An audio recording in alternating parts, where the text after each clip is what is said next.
안녕하세요. 투자의 신에 오신 여러분을 환영합니다. 매일 저녁 10시 토마토TV의 투자의 신과 함께 여러분을 투자의 신의 길로 인도해 드리는 시간입니다. 자, 오늘은 월요일이고요. 이재필 전문가님과 함께 하겠습니다. 전문가님 안녕하세요. 예, 안녕하십니까? 반갑습니다. 예. 역시나 월요일은 빨간색이죠. 그렇죠? 그렇죠.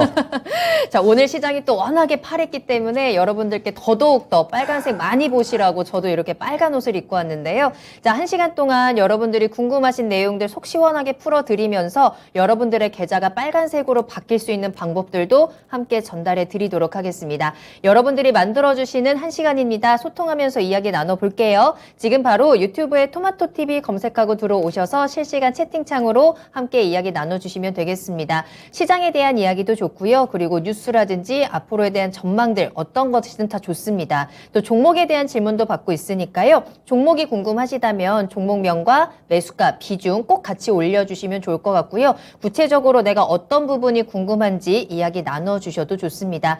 또 저희 투자의 신에서는 전화로도 이야기 나눌 수 있으니까요. 서울 전화 02-325-8200번, 02-325-8200번으로 문의 전화 주시기 바랍니다. 자, 그럼 오늘 함께 하시는 분들 인사하면서 출발을 해보도록 할게요. 벙벙님 오셨네요. 안녕하세요 라면서 인사해 주셨고요. 혜란님 잘 오셨습니다. 서당계 1년차님이 고춧가루 색이다 라고 해주셨는데 굉장히 매운 고춧가루가 아닐까라는 생각도 들고요. 참 우리가 언제쯤이면 시장에 대해서 좀 웃으면서 이야기를 할 수 있을까라는 생각이 드는 오늘 시장이었거든요. 특히나 최근에는 월요일에 좀 힘이 강하게 빠진다라는 느낌도 드는 것 같습니다. 이번 주도 마찬가지죠. 거기다가 이렇게 거래 대금까지 이번 주에 많이 줄어든 걸 보면 그만큼 시장에 대한 불안감도 크다는 뜻이 아닐까라는 생각도 듭니다. 문제는 오늘 뿐만이 아니라 내일장에 대한 전망도 마음이 편치만은 않다라는 것일 텐데요. 오늘 투자의 신과 함께 하시면서 내일장에 대한 준비 잘 해보시면 좋을 것 같아요. 자, 전문가님. 예. 전문가님께서도 오늘 시장이 쉽지만은 않으셨을 것 같습니다. 그렇죠. 그렇죠? 자, 이제 뭐 빅스텝에 대한 우려라든지 그런 부분은 어느 정도 이제 뚜껑이 열린 상황이고 이제 앞으로는 자이언트 스텝이 남아 있는 상황인데 당장 이제 이번 주에 집중을 해보자면 수요일에 이제 CPI 발표가 그렇죠. 기다리고 있잖아요. 거기에 대한 불안감이 있는 반면에 제가 보니까 또 일각에서는 CPI 발표가 나고 나면 물가 정점에 대한 부분이 확인이 돼서 좀 반등이 나올 거다 이런 의견도 있긴 있더라고요. 관련해서 좀 시장에 대해서는 어떻게 보세요? 시장은 항상 여러 가지 얘기들이 다 분분해요. 여러 의견들이. 뭐 보는 사람들마다 다 틀리기 때문에 그런 현상이 나오는데요. 일단 지금 말씀해 주신 대로 CPI는 이번 주 내일 모레 5월 11일 날 CPI가 발표가 되게 되는데요. 자, 지난달에는 이 CPI가 8.5% 정도였습니다. 굉장히 많이 올랐죠. 그런데 지금 이번 달 예상치로 나오는 부분들은 8.1% 정도가 예상치로 나와요. 자, 근데 이런 부분들은 예상치보다 조금 좀 예상치 정도 수준, 그런 수준 정도라면 일단은 시장은 단기적으로는 안돌랠리가 나올 수 있다라는 생각입니다. 하지만 그 예상치를 넘어서서 그 중간쯤이나 혹은 8.5%를 넘어간다든가 그런데 이런 부분들이 8.5%를 그쪽에서 분석하시는 분들도 다들 바보는 아니니까요. 8.5%를 넘어갈 것 같은데 8.1%다 이렇게 예상하지는 않았을 거예요. 아마 8.5% 아래에서 이렇게 형성은 될 것 같은데 자, 그런 부분들이 예상치보다 좀 예상치 수준이나 고점으로 나온다라면 괜찮겠지만 그보다 조금 위의 수준으로 나온다라면 또 조금 시장은 좀 변동성 요인이 생길 수 있다라는 생각이고요. 자, 근데 저는 그런 얘기를 한번 말씀드리고 싶어요. 연준 의장도 그런 얘기를 하셨죠. 파월 의장도. 자, 이게 정점을 찍을 가능성이 있다. 그런데 이게 정점을 찍고 그냥 이렇게 내려오는 게 아니라 평평해질 가능성이 많다라는 얘기를 했거든요. 그리고 제가 조금 지금 오늘 이 물가 관련해 갖고 좀 드리고 싶은 얘기는요. 과연 이게 돈을 많이 풀었던 부분들, 이런 부분들이 분명히 안 좋게 작용을 하고 있어요. 그리고 중국 봉쇄 이런 부분들도 굉장히 안 좋게 작용을 하고요. 그다음 CPI 같은 경우도 마찬가지로 근원 CPI가 있고 그냥 CPI가 있죠. 에너지나 식료품 이런 걸 뺀 게 근원 CPI인데 이런 부분들을 빼고 계산을 연준은 이런 거를 주로 봐요. 그걸 뺀 거를 왜냐하면 이게 변동성이 크다고 그걸 빼고 보는데요. 지금 저 인플레이션을 주도를 하고 있는 게 뭐 에너지나 식료품 이런 것들인데 이걸 빼는 게 과연 맞는지 그런 생각이 좀 들고요. 자, 연준은 이 CPI보다 PCE 물가를 더 중요하게 생각을 하죠. 이 CPI는 조금 빨라요. 조금 빠른데 연준이 되게 중요하게 생각하는 건 PCE 물가인데 CPI는 도시 지역, 뭐 그쪽에 있는 것들 요거만 이렇게 뽑아갖고 도시 지역을 대상으로 해서 저 지수를 산출을 하는 거고 PCE는 농촌이나 뭐 이런 것들 다 포함을 하는 거죠. 그렇기 때문에 연준에서는 이 CPI보다 PC를 선호를 하는데요. 자, 뭐 그런 부분들은 그냥 조금 일단 단기적인 그런 변동성 요인 이런 부분이라고 생각하고 제가 오늘 드리고 싶은 얘기는 좀 더 깊숙하게 한번 들어가 보고 싶거든요. 과연 이게 아까 말씀드렸던 대로 그게 달까요? 뭐 연준이 돈을 많이 풀어서 그다음 중국의 공급망이 이렇게 좀 코로나 봉쇄 때문에 그리고 우크라이나 전쟁 이런 부분들이 다라고 생각을 하지는 않습니다. 저는 이 물가 자체가 향후에 있을 그 세상의 변화, 그러니까 이 저 글로벌 이 영업 저 기업 환경의 변화가 분명히 있다라는 생각이거든요. 러시아가 우크라이나를 침공을 했죠. 그리고 그 전부터 미국하고 중국은 티격태격했습니다. 그래서 이 티격태격 하던데 뭐 여기다가 그다음 러시아 같은 경우는 침공을 해버렸으니까 아마 이제 블록화가 될 가능성이 굉장히 높다라는 생각이거든요. 91년도에 구소련이 붕괴하기 전에는 양극화된 체계였었죠. 구소련을 중심으로 하는 공산 진영 그리고 미국을 중심으로 하는 이 자본주의 진영 이렇게 두 개였었는데 이게 구소련이 붕괴하고 그 구분이 없어져 버렸습니다. 그러니까 환경 자체가 기업하기가 굉장히 좋은 환경이었던 거예요. 왜냐하면 뭐 구분 없이 어느 나라든 굉장히 싼 원자재, 예를 들어서 이쪽은 유가가 100달러고 이쪽은 70달러예요. 그럼 70달러짜리 사갖고 그 다음에 가장 저렴한 인건비, 대한민국은 뭐 시급이 10,000원이고 중국은 시급이 5,000원이에요. 그럼 가장 싼 원자재를 갖고 가장 싼 국가에 가서 만들면 됐거든요. 그러니까 이게 가장 싸게 효율적으로 만들 수 있었던 거예요, 물건을. 그렇기 때문에 인플레이션에 대한 우려감들 이런 부분들도 그렇게 크지 않았었던 거고요. 네. 하지만 이게 양극화로 이렇게 갈라지면서 또다시 뭐 지금 러시아하고 당분간 서방 국가하고 친하게 지낼 수 있을까요? 힘들 것 같아요. 네. 그리고 또 러시아 같은 경우는 살려고 중국하고 이렇게 엮일 수밖에 없고요. 중국 또한 미국의 영향권에서 벗어나고 싶어 하는 그런 입장입니다. 그러니까 갈라질 확률이 굉장히 높아요. 그 황구15의 아까 EJ 시간에서도 말씀을 드렸듯이 황구15의 후시진 그 편집장이 우리나라한테 그런 망언이죠. 그런 협박을 했던 이유도 마찬가지 이 블록화가 돼서 나눠질 때 그때를 대비해서 아마 그런 포석도 깔고 가는 걸 겁니다. 그래서 이런 시대로 좀 전환이 될 거다라는 생각이에요. 그렇다면 과연 이 물가가 쉽게 잡힐 수 있을까요? 그렇게 만만치는 않을 것 같습니다. 그래서 뭐 이런 부분들은 전쟁이 끝나더라도 잠깐 뭐 시장이 환호할 수는 있겠죠. 야, 전쟁 끝났구나라고. 하지만 또 계속해서 이게 이어지기는 상당히 좀 어려운 그런 환경이다라는 생각이고요. 투자자들은 지난 30년간에 그렇게 뭐 좋았던 뭐 그런 시대는 좀 잠시 잊고 좀 더 대비를 해야 되는 그런 상황이 아닐까 싶은 생각이 듭니다. 자, 우리가 지금 당장의 시장의 상황도 중요하지만 조금 더 깊이, 조금 더 멀리 바라보는 시각도 좀 중요할 것 같습니다. 자, 그럼 지금부터 이재필 전문가님과 함께 여러분들의 궁금증을 해결하는 시간 출발해 보도록 할게요. 벙벙님께서 빨간장은 언제 볼까요? 맨날 얻어맞아서 팔았습니다. 라고 해주셨는데 그 파란 부분, 멍든 부분 저희가 또 잘 치료를 해드릴 테니까 궁금한 내용 있으시다면 지금 바로 토마토TV 투자의 신으로 보내주시면 되겠습니다. 유튜브 검색하고 들어오시고요. 오늘도 우리의 전화 담당자가 애타게 여러분들의 전화를 기다리고 있으니까요. 서울전화 02-325-8200번, 02-325-8200번으로 부끄러워하지 마시고 주저하지 마시고 전화 주시길 바라겠습니다.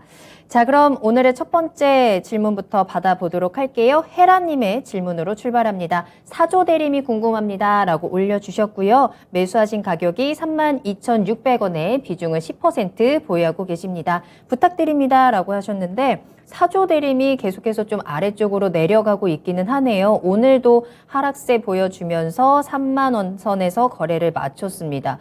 쭉 올라가는 듯 싶더니 뚝 꺾였거든요. 사조 대림은 어떻게 전망하세요? 자, 요거는 제가 먼저 네. 시청자님께 조금 죄송스럽다라는 말씀을 좀 드려야 되겠네요. 사조 대림은 며칠 전에 제가 그 EJ 시간에서 좀 말씀을 드렸던 종목인데요. 자, 뭐 제 생각하고는 틀리게 좀 밀려 내려오는 모습이었습니다. 그래서 저 3만 원을 손절가로 좀 제시해 드렸었는데 오늘 딱 3만 원을 터치했어요. 그래서 그 손절가 터치한 종목이 그렇게 많지는 않습니다. 지금 6종목 정도 되는 것 같은데 그 중에 한 종목이 이 사조 대림인 것 같아요. 자, 근데 뭐 이 사조 대림 같은 경우는 기본적으로 실적이 나오는 그런 기업이죠. 그렇기 때문에 일단은 지금 돌아가면서 다 좀 세게 두들겨 맞은 상태거든요. 저기 보면 뭐 사료 관련주들 뭐 이런 것들도 좀 두들겨 맞았고 계속해서 뭐 지난주까지 조금 견디던 그런 농업 관련 섹터들 이런 것들도 좀 두들겨 맞고 그랬는데 자, 이 농업하고 먹거리 관련되는 이런 쪽들 같은 경우는 지금 워낙 좀 투기적으로 움직였고 시장 부분이 분위기가 굉장히 좀 안 좋아서 그런 모습이 나오는데요. 이런 것들은 또 좀 기다리다 보면 또 좀 올라올 수 있다라는 생각입니다. 그래서 저는 뭐 이거 손절가를 터치를 했으니까 뭐 그냥 손절한 걸로 그렇게 좀 저기 EJ에서는 그렇게 할 텐데 자, 우리 시청자님 같은 경우는 요거만 보시면 좋을 것 같아요. 자, 실적 부분들 한번 보시면요. 요게 지금 사조 대림이 시가총액이 2,754억입니다. 오늘 종가 기준으로. 근데 제가 뭐 요런 부분들을 조금 요렇게 꼼꼼히 따져보고 좀 말씀을 드렸는데요. 자, 연결 기준으로 작년에 영업이익은 1,000억이에요. 1,000억입니다. 그리고 연결 말고 별도 기준으로 보더라도 782억이에요. 자, 그렇다면 실적 나오는 거에 비해서 굉장히 주가는 싼 그런 상태에 있다라고 볼 수 있겠죠. 이게 이런 겁니다.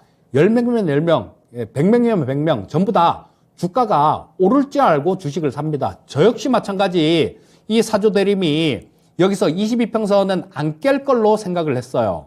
22평선은 안 깨고 워낙 강하게 이렇게 치고 올라오는 이평선이니까 그래서 안 깰 걸로 생각을 하고 추천을 드렸지만 이게 결국 깼다라는 얘기입니다. 뭐 저도 사람이기 때문에 다 맞출 수는 없죠. 단지 뭐 그냥 주식은 확률 게임이라서 확률이 조금 높다 뿐입니다. 근데 내 생각하고 반대로 움직였어요. 뭐 이거를 이때 할 수 있는 저 방법이 뭐 2가지 정도 되죠. 그냥 버티든가 아니면 손절을 감행을 하고 다른 종목에 가서 복구를 하든가. 그런데 대부분이 저 같은 경우는 뭐 손절 잘 치고 나옵니다. 그런데 대부분의 투자자들이 손절을 하기가 상당히 어려워하세요. 그래서 이 실적 부분들을 봐야 된다라는 겁니다. 이 사조 대림을 추천드릴 때도 마찬가지 이 실적 부분들을 다 따져보고 추천을 드렸습니다. 그래서 지금도 만약에 이 사조 대림이 뭐 100억 정도 버는데 시가총액이 2,400억이다. 이렇게 되면 팔아야죠. 그런데 1,000억을 버는 회사가 시가총액이 2,400억이다. 1,000억은 연결 기준이고 별도 기준으로도 700억을 번다. 이렇게 되면 주가 자체가 굉장히 싼 수준이잖아요. 780억이라도. 자, 이런 부분들은 기다리다 보면 저 반등이 나오고 지금 매수하신 가격, 뭐 그 가격이 그렇게 비싼 가격은 아니다라는 생각이니까요.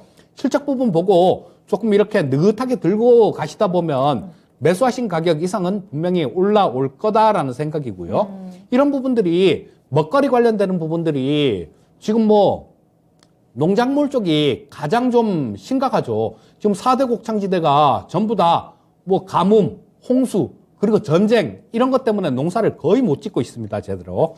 그렇기 때문에 조정은 지금 좀 심하게 이렇게 섹터들이 조정은 받고 있지만 이 조정이 끝나고 나면 또 한번 움직일 수 있다라는 생각이에요.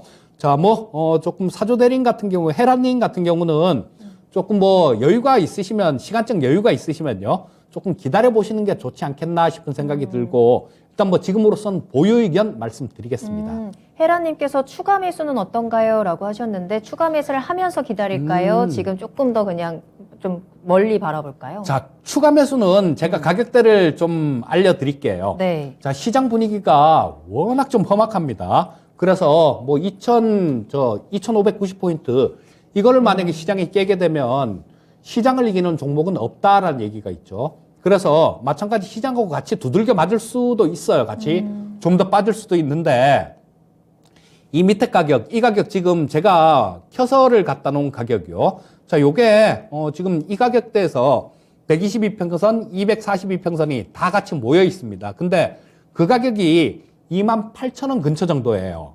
자, 그래서 뭐 시장하고 같이 이렇게 한 번 더 빠지거나 그래서 28,000원 근처까지 온다라면 그때는 추가 매수 가능하겠다. 이렇게 말씀드리겠습니다. 네, 오늘의 첫 번째 종목은 사조대림에 대한 진단 도와드렸습니다. 추천주에 대해서 AS를 해드렸는데요.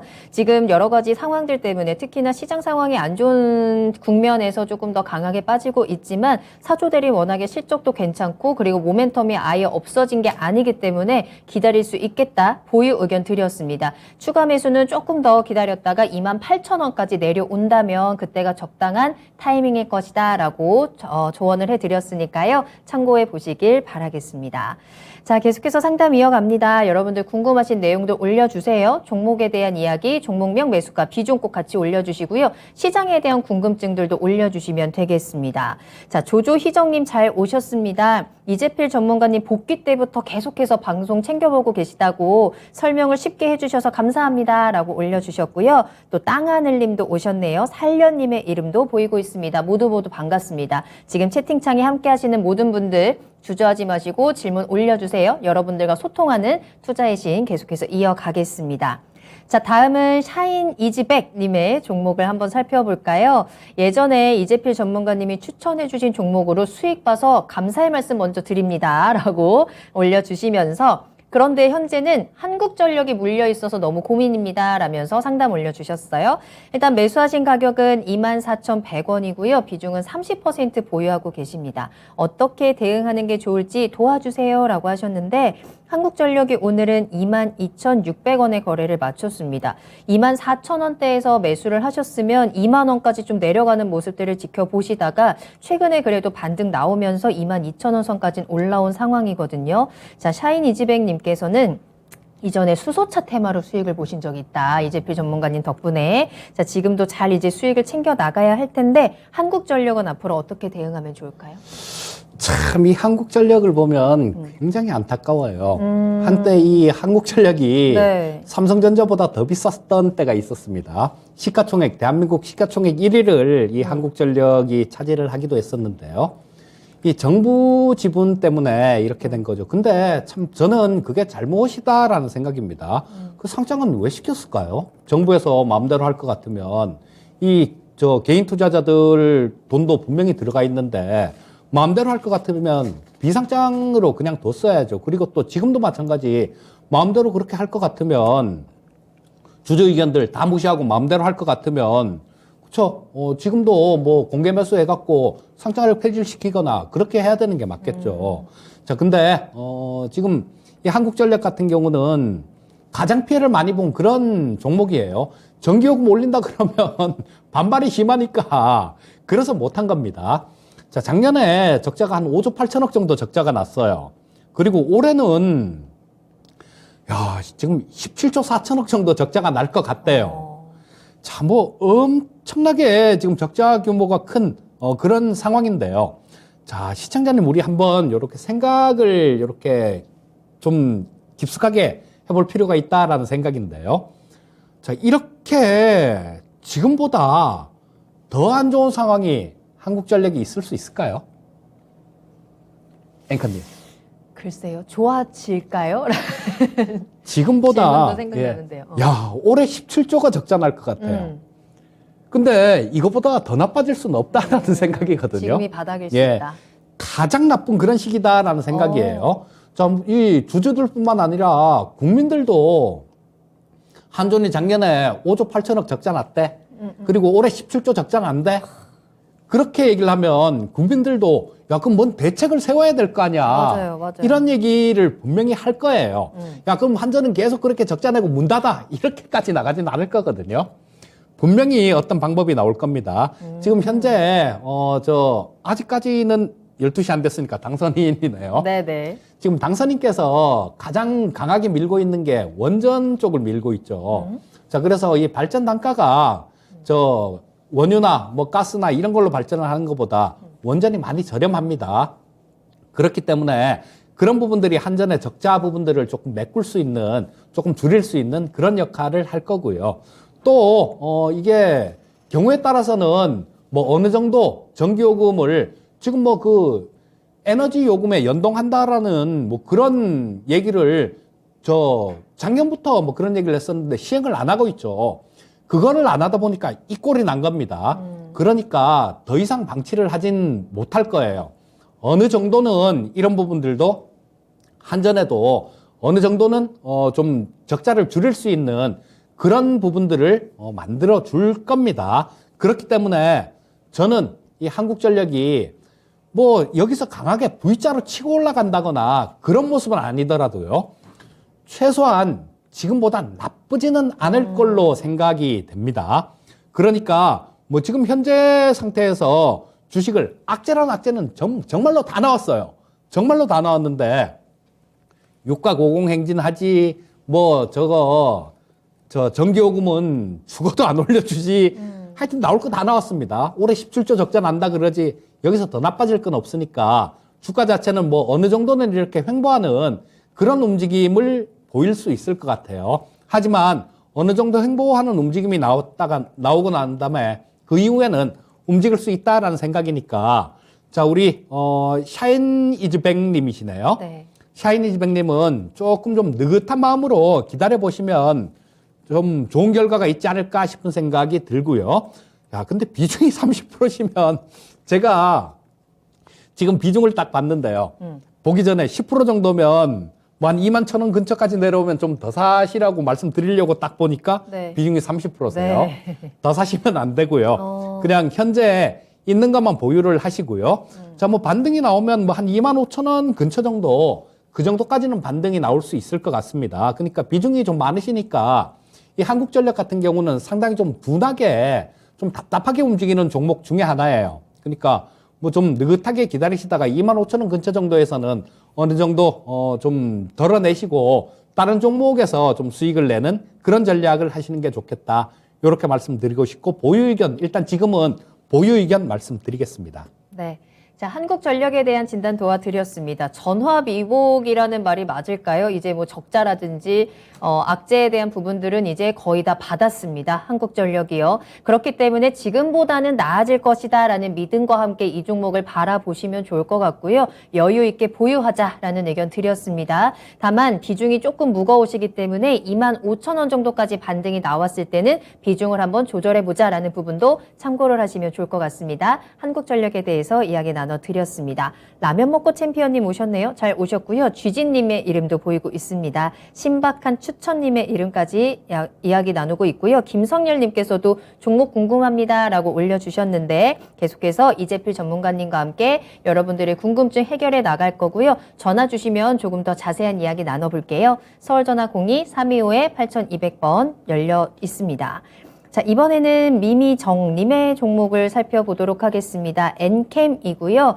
89,300원에 10%를 보유하고 계시는데 물타기 타이밍이 궁금하다라고 하십니다. 저점이 점점 낮아지는 것 같습니다. 저는 비중을 20%까지는 담으려고 하는데 추가 매수 언제 해야 할까요? 라는 질문 올려주셨거든요. 엔캠, 추가 매수 타이밍을 잡아볼까요? 어떻게 보세요, 이 종목? 저는 별로 관심이 없는 종목 중에 하나긴 한데요. 2차 전지 쪽이 저는 그렇게 큰 관심이 사실 솔직한 얘기로 없어요. 왜냐하면 한번 이렇게 대시세를 줬던 종목군들, 이런 것들은 굉장히 오랜 시간 좀 사람을 지루하게, 진 빠지게 그렇게 만드는 경향이 있습니다. 그런데 작년에 2차 전지 쪽이 뭐 10배씩 이렇게 올랐잖아요. 그쵸. 엄청나게 좋았습니다. 그러니까 좀 시간이 좀 많이 필요하다라는 뭐 그런 생각 때문에 이쪽에 아직까지는 나중에는 관심을 갖겠죠. 네. 나중엔 관심을 갖겠지만 아직까지는 관심이 없는 상태입니다. 그리고 오늘 뉴스 나오는 것들 뭐 이런 것들을 좀 보니까 그 테슬라 쪽에서 이 소재 부분들이요. 2차 전지 소재 부분들 이런 부분들도 전부 다 내재화를 추진한다 그래요. 자, 그렇게 되면 네. 우리나라 업체들한테도 그렇게 뭐 썩 좋을 거는 없다는 생각이거든요. 그러네요. 그래서 자, 기술적으로만 말씀을 드릴게요. 저 뭐 그냥 요 정도 말씀을 드렸으면 제가 2차 전지 쪽에 대해서 어떻게 생각하시는지는 충분히 뭐 아셨을 것 같고요. 기술적인 부분들을 보면서 좀 말씀을 드리겠습니다. 자, 지금 현재는 여기 처음에 상장돼서 이때가 2021년 그렇죠. 2021년이죠. 상장된 지 얼마 안 2021년도 10월 달에 상장을 냈으니까 지금 둘, 넷, 여섯, 7개월째입니다. 자, 이 7개월째 지금 6개월째 지나고 난 다음에 주가가 좀 이렇게 급락하는 모습이 나왔죠. 이런 부분들은 제가 신규 상장 종목들은 항상 좀 체크를 해야 되는 부분들을 보름, 한 달, 석 달, 6개월, 1년 이렇게 좀 말씀을 드리는데요. 이 보호예수 물량들 이런 것들이 시장에 출회가 되는 경우가 많거든요. 아마 모르긴 몰라도 지금 뭐 그거는 찾아보는데 시간이 좀 걸리니까 지금 찾아보진 못할 것 같고요. 아마 모르긴 몰라도 6개월째 아마 그런 보호예수 물량들이 조금 나왔을 걸로 생각이 돼요. 자, 11월 1일 날 상장이 됐으니까 5월 1일이 6개월째네요. 야, 이거 진짜 여기서 자, 그 전에 또 이게 미리 물량들도 뭐 그런 것들 걱정한 물량들 그런 것들도 조금 미리 출회가 된 것 같네요. 그래서 미리 조금 빠진 부분들도 있는데 지금 6개월 되고 난 다음에 여기 5월 1일 날 6개월이 됐는데요. 그러고 난 다음에도 지금 계속 힘을 못 쓰고 밀리는 모습이에요. 자, 그렇기 때문에 이 보호예수 물량들 뭐 이런 것들은 어느 정도 해소가 돼야 된다라는 생각이에요. 자, 그래서 지금 뭐 73,000원이라는 가격, 3월 16일 날 찍었던 가격이요. 이것도 뭐 지킨다라는 그런 보장은 없을 것 같습니다. 시장 분위기가 워낙 좀 험악하고, 그 다음 테슬라 쪽에서도 그런 얘기도 하고, 보호예수 물량도 있고, 그러니까 당장은 일단 추가 매수 시점을 급하게 잡지는 마시고요. 자, 현재 상태로는 조금 기다려 보시는 게 좋을 것 같습니다. 여기 보시게 되면 기관들이 여기 오늘도 그렇고 최근 들어서 5월 1일부터 계속 매도를 하고 있죠. 이게 기관들 아마 보호예수 물량이 풀린 거 그런 부분들이 시장에 나오는 걸 겁니다. 5월 1일이니까요. 이런 것들이 소화가 되려면 뭐 적어도 한 달 정도 이 정도는 걸리더라고요. 그러니까 뭐 가격을 미리 정하실 필요는 없으실 것 같아요. 지금 시장이 굉장히 좋고 2차 전지 쪽이 막 쭉쭉 뻗어 올라가는 그런 시장 같으면 빨리 뭐 좀 잡아야 될 수도 있겠지만요. 충분히 느긋하게 이렇게 지켜보시면서 매수를 하셔도 괜찮겠다라는 생각이고요. 일단 73,000원대 3월 16일 찍었던 가격, 요거는 지켜줘야 됩니다. 요거는 지켜줘야 되고, 그런데 지금 아까 말씀드렸듯이 꼭 지키리라는 그런 보장은 없을 것 같아요. 만약에 요걸 붕괴를 하게 되면 한번 좀 아래쪽으로 이렇게 슈팅이 나올 수도 있으니까 그때는 훨씬 더 싸게 살 수 있는 기회가 있을 겁니다. 그래서 당장 급하게 매수는 하지 마시고요. 조금 지켜봤다가 바닥 완전히 잡는 거 확인을 하고 그때 매수하시는 게 좋을 것 같습니다. 현재로서는 그냥 관망 의견만 드리겠습니다. 엔캠입니다. 분위기가 긍정적이지만은 않은 것 같네요. 때문에 추가 매수는 잠시 보류 의견 드렸습니다. 특히나 저점인 73,000원이 지켜지는지 한번 확인하시는 것도 좋을 것 같다라는 말씀까지 전해드리겠습니다. 자, 계속해서 이재필 전문가님과 함께하고 있고요. 저희 다음 이야기는 전화로 이야기 나눠보겠습니다. 시청자님 안녕하세요. 네, 안녕하세요. 네, 반갑습니다. 자, 네, 요즘 시장이 감사합니다. 쉽지만은 않은데 좀 어떻게 보내고 계세요? 너무 힘들어요. 너무 힘드세요. 네. 이렇게 힘들 때 또 저희에게 전화 주셔서 감사하고요. 도움을 좀 드리도록 하겠습니다. 자, 어떤 네. 종목이 궁금하실까요? LX 세미콘이고요. 네네. 13만 7천 원에 샀는데, 네.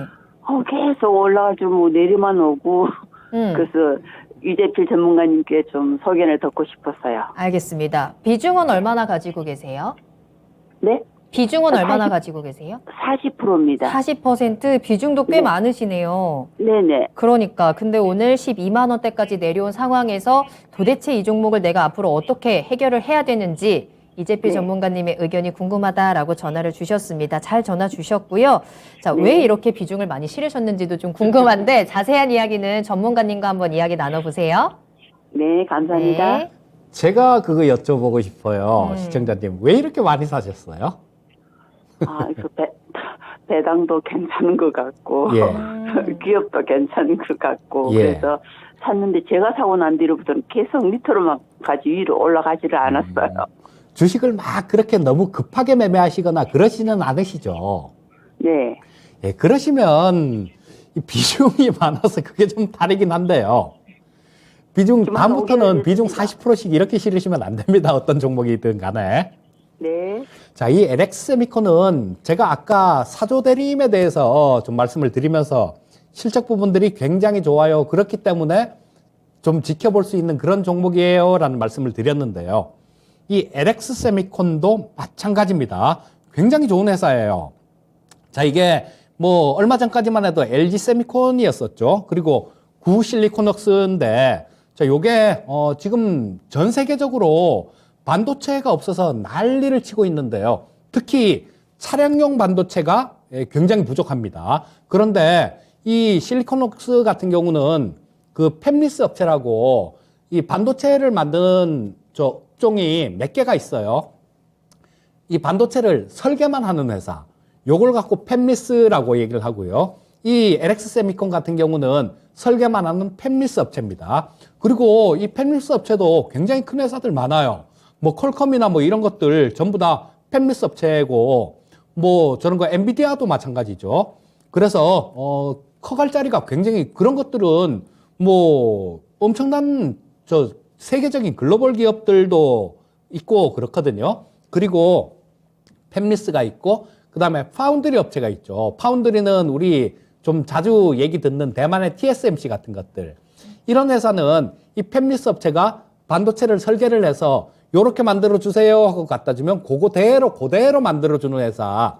요거를 파운드리 업체라고 얘기를 하고요. 뭐 삼성전자나 뭐 이런 회사는 전부 다 설계도 하고 뭐 만들기도 하고 그럽니다. 근데 이 LX세미콘 같은 경우는 팹리스 업체예요. 근데 수익성이 굉장히 좋습니다. 또 지금 차를 이렇게 신차를 신청을 하면 1년도 더 기다려야 된대요. 그리고 뭐 저 반도체가 없어서 차량용 반도체 뭐 이런 것들이 부족해서 뭐 굉장히 전 세계적으로 상당히 좀 골치를 썩고 있거든요. 근데 이런 것들 저 차량용 반도체 거기에 좀 많이 관련되는 그런 기업이에요.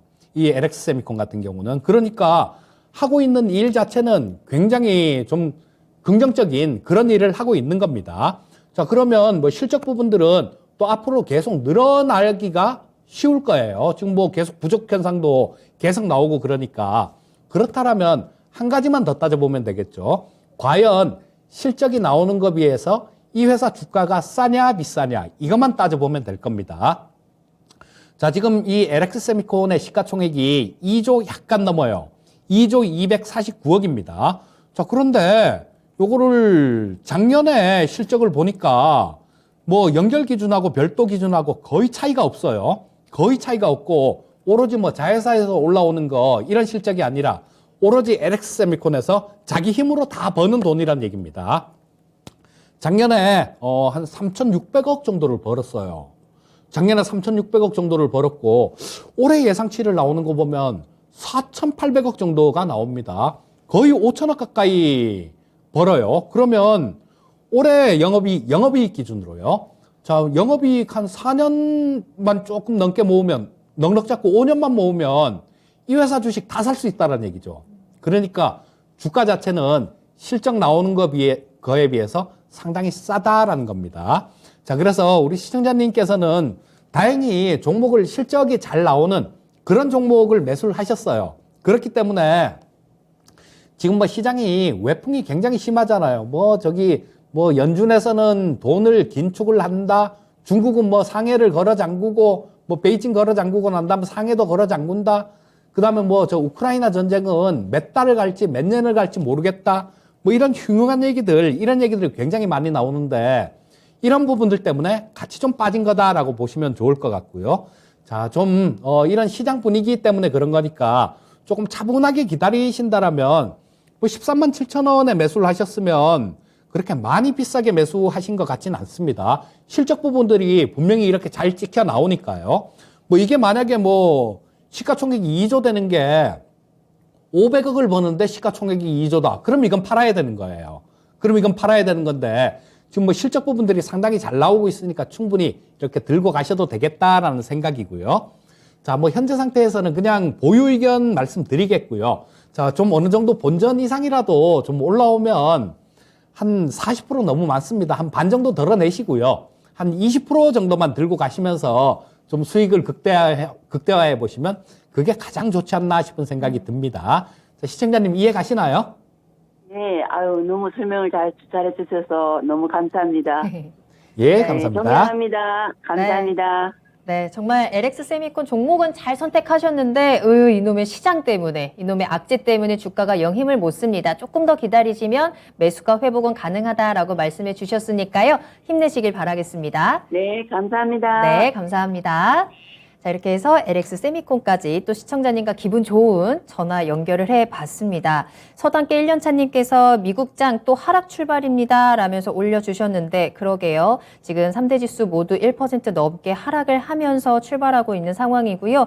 라면 먹고 챔피언님께서 앵커님 내일 시장에 빨간 고춧가루 뿌려주세요 라고 하셨는데 제가 또 마침 오늘 고춧가루 룩을 입었으니까 자, 빨간 기운 모아서 뿌려 드리겠습니다. 자, 여러분들 내일 빨간 기운 받아가세요. 전문가님께서도 네, 넥타이 피 날려주세요. 빨간 기운.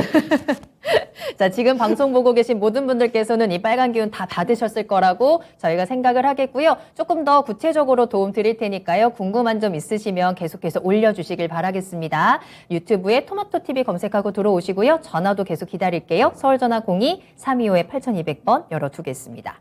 자, 이번에는 신박한 추천님의 종목을 살펴볼까요? 자, 그동안 이재필 전문가님의 종목으로 모두 수익 실현을 해서 너무너무 감사드립니다. 자, 그런데 오직 딱 한 종목, 노을을 지금 손실을 보고 계시다라고 하시거든요. 손절 꼭 지켜라 라고 말씀을 해주셨는데 바쁘다 보니까 손절 타이밍을 놓쳤습니다. 해결 좀 부탁드립니다 라고 하셨고요. 노을 매수하신 가격은 7,860원, 비중 무겁습니다. 40%네요. 해결할 수 있는 방법이 있을까요? 야, 이거는 노을 같은 경우는 네. 제가 아마 7,800원 정도 그때쯤 7,800 얼마 정도에 뭐 매수하신 가격 그 가격인 것 같네요. 그때 추천을 좀 드리면서 7,100원인가 7,200원인가를 손절가로 이렇게 제시를 해드리고 또 신규 상장 종목이고 뭐 실적이 신규 상장 종목이라서 그렇게 찍혀 나오는 종목이 아니기 때문에 이 손절가는 꼭 지키십시오라는 그런 당부를 좀 드리고 말씀을 드렸던 종목인데요. 자, 이거는 앞에 말씀드렸던 그 뭐 LX 세미콘이나 아니면 그 사조 대림하고는 좀 틀립니다. 자, 신규 상장 종목들 같은 경우는 자, 이게 노을 같은 경우도 공모가가 지금 10,000원이었는데요. 지금 뭐 공모가보다 훨씬 더 아래 구간에 있습니다. 그런 메리트는 뭐 분명히 공모가보다 많이 싸다라는 그런 메리트는 있겠지만 이게 실적 부분들이 찍혀 나오지 않기 때문에 이거 손절 라인은 지키셔야 돼요. 그리고 지금은 손절 라인을 이탈해버린 상태입니다. 그렇기 때문에 뭐 이거는 더 보고 뭐 할 거도 없을 것 같아요. 자, 신규 상장 종목에다가 실적이 안 나오기 때문에 처음에 추천을 드리면서부터 제가 뭐 요 손절 꼭 지키십시오라는 그런 얘기를 드린 종목이 아마 요거 딱 한 종목일 거예요. 요거 딱 한 종목이고 뭐 또 트레이딩 관점으로 접근을 하세요. 뭐 이런 종목들 같은 경우는 있어도 손절 라인 꼭 지키십시오라고 뭐 당부를 드린 종목은 이거 하나로 기억을 하는데 자, 이거는 시청자님 뭐 어쩔 수 없을 것 같습니다. 지금 뭐 비중이 좀 많아서 조금 부담이 되는 뭐 그런 상황이긴 한데요. 자, 지금 이거 잘못하면 이 신규 상장 종목들 같은 경우는 뭐 바닥인지 알고 그냥 갖고 있다 보면 지하로 가고 지하 1층, 지하 2층, 지하 3층 이렇게 가는 경우도 굉장히 많기 때문에요. 좀 냉정하게 하셔야 됩니다. 자, 이 노을 같은 경우는 저도 좀 이거 되게 시청자님 다른 종목에서 뭐 다 수익 실현하셨다니까 그렇게 많이 무겁지는 않는데요. 좀 죄송한 마음이 좀 듭니다, 저도. 자, 죄송하지만 이 노을 같은 경우는 일단 손절하시고 다른 쪽에서 복구를 하시는 게 좋을 것 같습니다. 일단 뭐 손절매 의견 말씀드리겠습니다. 네, 참 안타깝습니다. 이번에는 꼭 조금은 마음이 아프시더라도 노을을 조금 더 냉정한 시선으로 평가를 하시면서 노을에 대해서는 지금 이제는 좀 보내주셔야 될 것 같고요. 또 다른 종목들 얼마든지 많습니다. 또 EJ를 통해서 추천해드리는 종목들 계속 수익 잘 나고 있기 때문에 그 안에서 또 다른 기회를 꼭 잡아보시길 바라겠습니다. 응원할게요.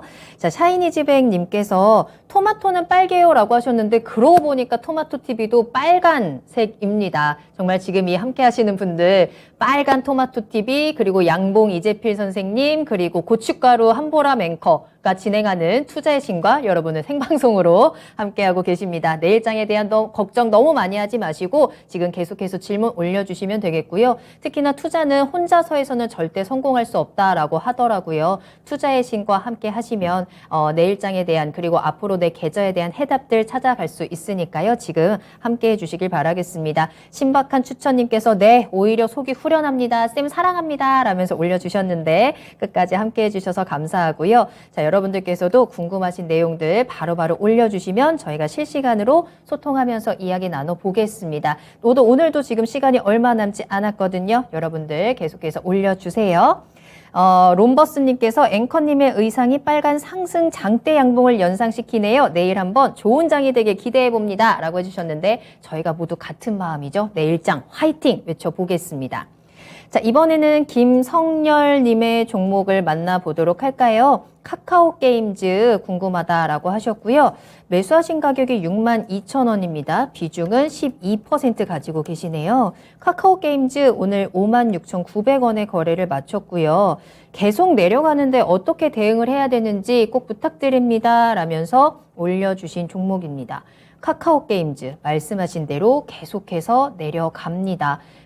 최근에만 보더라도 8만 원대에서 벌써 5만 원대까지 굉장히 강하게 지금 파란불을 켜내고 있는 상황이고요. 시청자님께 매수하신 그 62,000원대를 시작으로 하더라도 지금 6만 원 깨고 내려와 있는 상황이니까요. 카카오게임즈는 앞으로 좀 어떻게 보세요? 이 종목 올라갈 수 있을까요? 지금 게임주 전반적으로 다들 뭐 그렇게 환경이 좋은 것 같지는 않습니다. 이 뭐 특히 작년에 그 메타버스하고 뭐 좀 엮어서 크게 움직였던 종목들 이런 것들 위주로는 굉장히 좀 지금 상황이 안 좋은 그런 모습이에요. 네. 자, 이 카카오 게임즈도 마찬가지 메타버스하고 엮어서 상당히 좀 강했었죠. 작년 9월 달에 7만 원에서 뭐 11만 원 정도까지 7만 원이 아니네요, 여기. 자, 여기 6만 3천 원 정도네요. 6만 3천 원에서 11만 원까지 그냥 바로 수직 급등을 했으니까 거의 뭐 이무공개 거의 더블 가까이를 그냥 올라왔죠. 그러고 난 다음 지금은 그거보다 더 반납한 상태입니다. 자, 지금 카카오게임즈가 시총이 한 4조 4천억 정도 되는 기업이죠. 자, 이 정도 되는 기업들은 어떤 뭐 중소형주들 뭐 이런 것들처럼 V자로 이렇게 들어올리거나 그런 부분들은 상당히 좀 어렵습니다. 삼성전자가 굉장히 둔하게 움직이잖아요. 시가총액이 크기 때문에 그런 모습이 나오는 겁니다. 이 카카오게임즈도 마찬가지 뭐 좀 이 추세를 돌리려면 상당한 시간이 걸릴 것 같아요. 지금 현재 상태는 여기를 보시게 되면 자, 차트 보시게 되면요. 자, 요게 120선이죠. 이게 240선입니다. 60선, 20선. 자, 5일선하고 주가가 제일 밑에 깔려있죠. 자, 지금 뭐 122평선은 아래로 이렇게 강하게 뚫고 내려오는 강하게 아래를 향하고 있죠. 좀 있으면 이게 240선을 뚫고 내려갈 겁니다.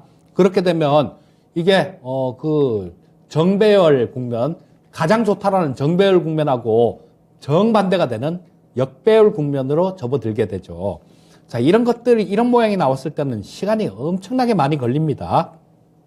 일단 주가 자체도 옆으로 횡보를 하거나 뭐 좀 왔다 갔다 하면서 뭐 바닥을 다지는 그런 모습이 필요하고요. 그러고 난 다음에는 한참 그런 모습이 나와야 22평선 자체가 하락 기울기가 좀 완만해질 겁니다. 그리고 22평선 자체도 하락 기울기가 완만해지고 이걸 또 위쪽으로 돌리면 그 위에 또 62평선이 위에서 진 누르고 있죠. 122평선에 또 짓누르고 있습니다. 자, 이런 모습이기 때문에 이게 쉽게 그렇게 강한 반등으로 이어지기는 조금 기대하기는 어렵다라는 생각이에요. 그래서 지금 62,000원에 매수를 하셨으면 뭐 지금하고 그렇게 큰 차이는 없으시네요. 자, 일단 뭐 지금 이게 이 카카오 게임즈도 마찬가지 시장이 어느 정도 받쳐주면 우리 시청자님 매수하신 가격대 그 정도까지는 크게 어렵지는 않을 것 같은데요. 일단은 전체 시장은 아까도 조금 말씀을 드렸었는데요. 자, 뭐 2600포인트 근처 정도라면 한번 찔러볼 만한 자리는 됩니다. 그 2600포인트에서 반등은 시도는 할 수는 있어요. 단 뭐 2600포인트에서 매수를 하실 거면 2590포인트를 손절 라인으로 잡고 그렇게 대응을 하시라는 말씀을 드렸죠. 이런 말씀을 드린 이유 자체는 2600포인트 근처는 전 저점, 뭐 그전에도 저점, 이렇게 저점 찍은 자리들이 있기 때문에 지지받을 가능성이 있기 때문이다라는 생각이에요. 자, 그래서 카카오 게임즈 같은 경우도 뭐 시장이 지지받고 좀 반등이 나오면 워낙 좀 많이 빠진 종목이기 때문에 매수하신 가격대 근처까지는 반등이 나올 수 있을 것 같습니다. 대신 뭐 이 지수 자체가 2590포인트를 완전히 깨고 내려가는 그런 모습이 나온다라면요. 이 카카오 게임즈 같은 경우도 좀 더 추가 하락할 수 있다라고 보셔야 될 거고요. 뭐 좀 빠지면 5만 원 근처까지도 좀 빠질 수 있는 그런 자리가 좀 있어 보입니다. 그리고 일단은 그 시장하고 같이 판단을 하시되 뭐 시장이 다행히 조금 좋아서 뭐 이렇게 지금 뭐 나스닥 선물은 조금 반등 아까 뭐 300포인트 넘게 빠졌었는데 지금 뭐 한 160포인트 정도면 반등 시도는 약간 나오고 있는 그런 모습인 것 같습니다. 자, 그래서 반등이 나오면 매수하신 가격대 근처 정도, 그 정도에서는 일단 정리를 하시고, 다른 종목에서 조금 수익을 내는 뭐 그런 방법이 좋을 거다라는 생각입니다. 자, 반등 시 매도 의견 드리겠습니다. 네. 자, 일단은 시장이 반등이 나와주는 게 가장 중요하겠네요. 시장의 반등과 함께 카카오 게임즈도 매수가 근처까지는 올라올 수 있겠고, 매수가 근처에서는 매도하는 전략을 추천해 드렸습니다. 꼭 참고해 보세요. 자, 다음 상담은요, 저희 지진님의 종목 살펴보도록 할게요. 신성통상 부탁드립니다. 라고 해주셨고요. 매수가가 3,800원이네요. 비중은 10% 보유하고 계십니다. 한번 차트를 살펴보니까 신성통상이 오늘은 3,400원 선에서 거래를 마쳤고 2% 정도 하락입니다. 이 신성통상이 작년에 굉장히 큰 급등을 했었어요. 거의 4배 가까이 올라왔다가 다시 한번 요 박스권에서 지금은 계속 3,000원에서 4,000원 요 사이에서의 움직임을 보여주고 있는 흐름인데요. 4월 달에 그래도 좀 올라가나 싶더니 아래쪽으로 지금 방향을 조금 바꿨습니다. 이 종목은 어떻게 보실까요? 자, 이 신성통상은 실적이 진짜 또 이것도 무지막지하게 좋아졌어요, 작년에. 재작년에 한 400억 정도를 벌었습니다. 근데 작년에 한 700억 정도를 벌었거든요. 근데 이게 별도로 보면 더 벌었어요. 보통 보면 자회사 흑자나는 것들, 이런 것들이 올라와서 연결 기준 실적이 많은데 이 회사 같은 경우는 별도가 영업이익이 더 늘었다라는 거는 저 자회사에서 조금 까먹고 있다라는 얘기, 뭐 그런 얘기로 해석할 수 있겠죠. 본업 자체는 굉장히 좋다라는 그런 걸로 해석할 수 있겠고요. 자, 뭐 이게 영업이익이 한 800억 정도가 영업이익으로 발생이 됐습니다. 그래서 지금 현재 이게 시가총액이 한 5천억 정도 되니까 주가 수준은 상당히 싼 수준이죠. 그래서 이 종목이 이렇게 작년에 급등을 했음에도 불구하고 여기 뭐 1,500원대에서부터 시작해서 4,480원까지 그냥 수직으로 급등했네요. 이게 주봉이거든요. 수직으로 급등을 했는데 실적 부분들이 되기 때문에 더 이상 그렇게 크게 안 빠지고 그러니까 지금 현재 주가 근처죠. 이쪽에서는 바닥을 이렇게 다지고 있는 그런 모습이 나오는 겁니다. 그리고 요건 박스권 정도로 신성통상 같은 경우는 보셔야 될 것 같은데요. 자, 박스권 상단부는 요 정도 위치, 그러니까 뭐 이 정도 가격이 한 4,300원 정도? 그쯤 가격대 정도 될 것 같습니다. 4,300원 정도가 될 것 같고, 그다음 뭐 박스권 아래 구간, 하단 구간 같은 경우는 현재 주가 정도 수준이 박스권 하단부 정도일 것 같아요. 그러니까 뭐 지금 현재 상태에서 이거를 매도할 이유는 없다라는 생각입니다. 왜? 실적 부분이 되니까 그냥 들고 있을 수 있는 겁니다. 실적이 안 되면 이거 뭐 진짜 살 털려서 못 들고 있습니다. 이만큼 이렇게 몇 배 이렇게 올라온 종목들 같은 경우는 실적 부분들 믿으시고 조금 기다려 보시면 분명히 좀 좋은 결과가 있으리라는 생각이 들고요. 자, 지금 마침 그 박스권 하단부하고 주봉상 60주 이평선 그 자리가 좀 만나고 있습니다. 이런 자리 같은 경우는 굉장히 강한 지지선 역할을 하는 경우가 상당히 많습니다. 그래서 일단 뭐 지금 주가는 좀 바닥권이다 이렇게 인식을 하시면 될 것 같고요. 자, 좀 기다려 보셨다가 4,000원 이상 정도 그 정도 구간까지 가면 그때는 좀 조정이 있을 것 같아요. 이때 올라온 물량들도 있고 여기서 거래되면서 이 매물들 쌓아놓은 부분들 이런 부분들도 있을 테니까 자, 현재 상태에서 보유 의견 드리겠고 4,000원 이상에서 좀 정리하는 전략을 말씀드리겠습니다. 네. 자, 오늘의 마지막 상담이었습니다. 신성 통상에 대한 앞으로 대응 전략 체크해 드렸으니까요. 참고해 보시길 바랄게요. 자, 담빛고양님 지금 오셨어요. 안녕하세요 하시면서 투자의신 이제 끝난 건가요? 라고 하셨는데 끝 마칠 시간이 다 되었습니다. 그러니까 브레이너드 짱님이 아니요, 이제 시작일 거예요? 라고 하셨는데 저희 지금부터 2부 시작할까요, 전문가님? 물 좀 먹고 왔어요.